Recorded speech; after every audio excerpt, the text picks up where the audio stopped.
Hey y'all, today I'm going to be giving my opinions on every case in the first Ace Attorney game. There's not much need for too much preamble, just this review series is based on my first ever playthroughs of these games. Also, as of writing the script, I have not started playing Justice for All yet. Oh, and an obvious spoiler warning.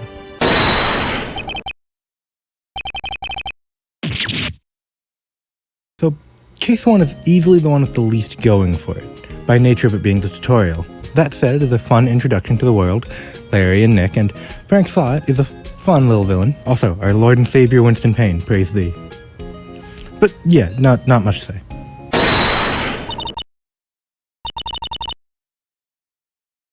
So this one kinda has a similar thing with me not having too much to say, just because it's still very introductory. It serves the proper introduction to the game with Maya, the investigation sections, multiple witnesses with breakdowns, Gumshoe, Ghost Mia, cartoonishly over-the-top villain, and of course Edgeworth.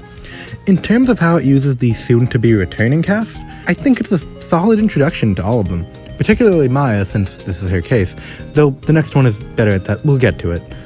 Otherwise, we have Gumshoe and Edgeworth, who are both perfectly fine here, just in neither case does it get to the root of them, which it didn't need to.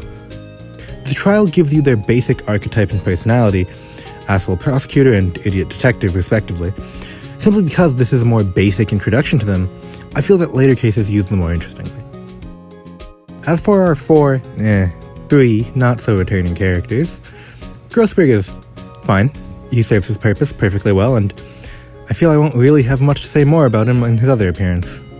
Now, for the ones who are actually exclusive to this case. First, Miss April May. If this game was made today, she would absolutely say uwu. Her bit is fun enough, and she isn't around long enough for it to get too annoying. Granted, her bit is being annoying, but you get it. Also, I really enjoy her breakdown, and actually her annoyed sprite a lot. Not the outright angry one, the annoyed one. Then there's the bellboy, who we catch being horny on main. And finally, Red White of Blue Court. He's extra and over the top, but in a fun enough way. I do find the breakdown kinda disappointing though. Overall, I think the case is a fun, simple little trial. Nothing amazing, but not bad. Also, I like that in his first actual case, Nick gets physically assaulted.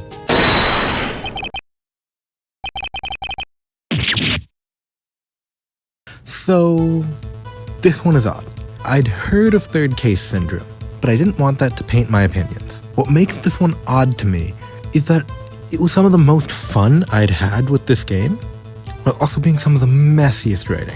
So first off, I'd consider this more of a proper introduction to Maya, and as such, it's very good.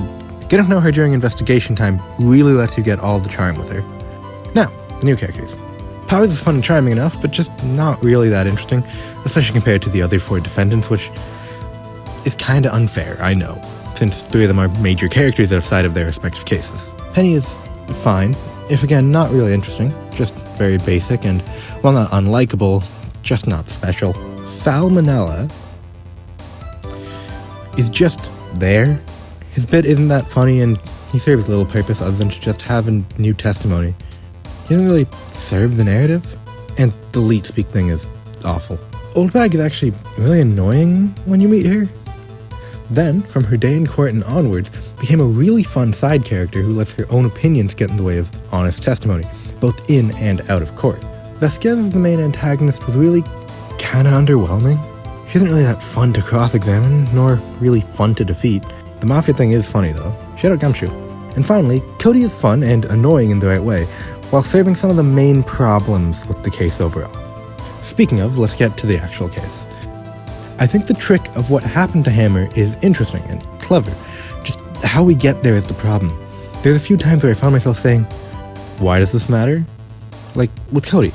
Why are Nick and Mia so adamant to stop him from testifying? His statements just off what he said in the investigation before the trial changes nothing. And that being a consistent problem really harmed this one for me. However, conversely, the trial gave me some of the most funny parts of the game for me. On the first day when Oldback testifies, it was maybe my favorite day in court of the whole game, with 2 other contenders. And hell, even Edgeworth got a moment to be funny in the last day. So I had plenty of fun with this case, but it easily had the worst plot of these 5.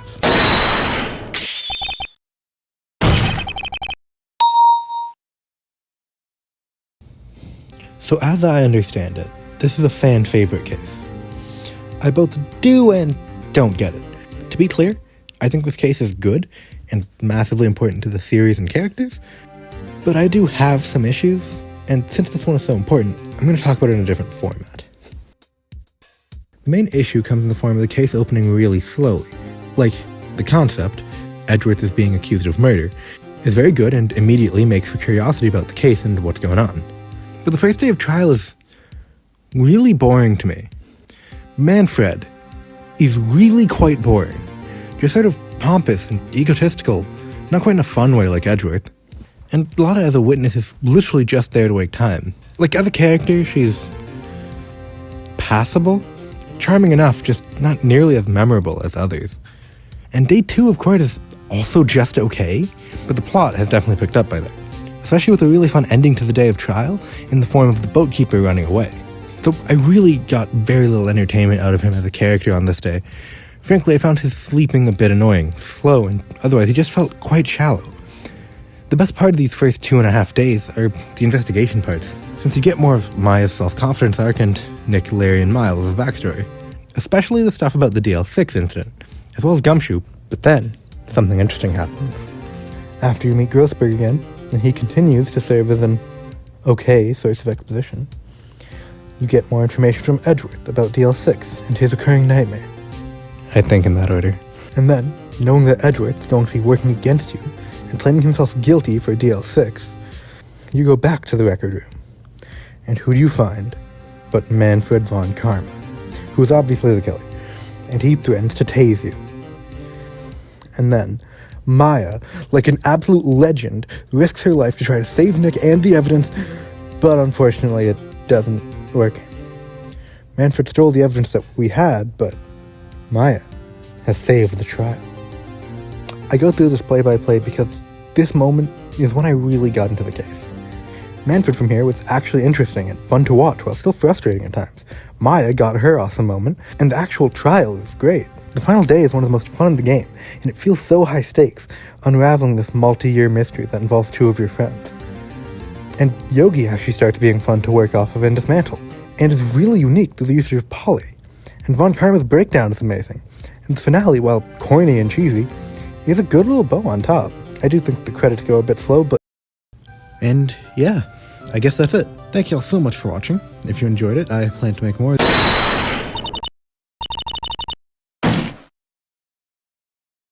Oh, right, I almost forgot.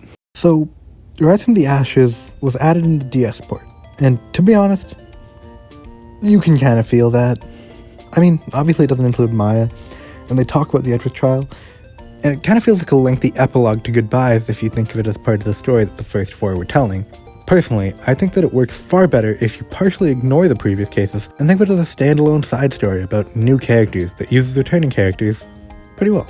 I find Gumshoe to be solid in this case. He helps make a few scenes more fun. Also, his interruption bit was really dumb, but in the best way. And it uses Edgeworth pretty well too, going more into his head than the last cases, because now he trusts Nick more. As for new characters, let's start with the witnesses. First off, Meekins. I actually quite like Meekins. The only things that are not great about him are, 1, that megaphone sound effect is rough, and 2, he leads into the security camera thing, which is really slow when it's not you looking for the discrepancies in it. Otherwise, he's a fun, charming guy. Then we have Angel Starr, who is decently interesting after her day in court. During that day, however, she's annoying in the same way that Dee Vasquez was. The uncooperative, holier-than-thou energy that just isn't really fun to read. Not that the witnesses thinking they're better than you can't be fun, but it needs to have stronger charm or a satisfying payoff, typically a breakdown. Instead, it just doesn't have that, while, despite not being evil, hiding evidence because I don't like prosecutors. Also, her lunchbox bit gets old after a bit. Very short bit. Finally, we have Jake Marshall, who, to be honest, I thought was pretty mid. His cowboy bit was fine enough, and slowly learning the details of the SL9 case through him, and Starr to be fair, was interesting, but didn't make either character stand out much more. And then, we call him to the witness stand, and suddenly, he becomes really interesting, in a way we hadn't properly seen from him yet. The way he plays into the overall narrative being really good and fun. The sisters. Emma is fun, if not a really good replacement for Maya, but more than anything, she's interesting in her contribution to the plot. And Lana's just kind of there for the most part, until we actually start learning what's happening, and she starts being mildly interesting. More than anything, she's more interesting as a foil for Emma and Gant. Speaking of Gant, he's gleeful as a villain, and that last day of the trial is the last of the three I consider my favorites.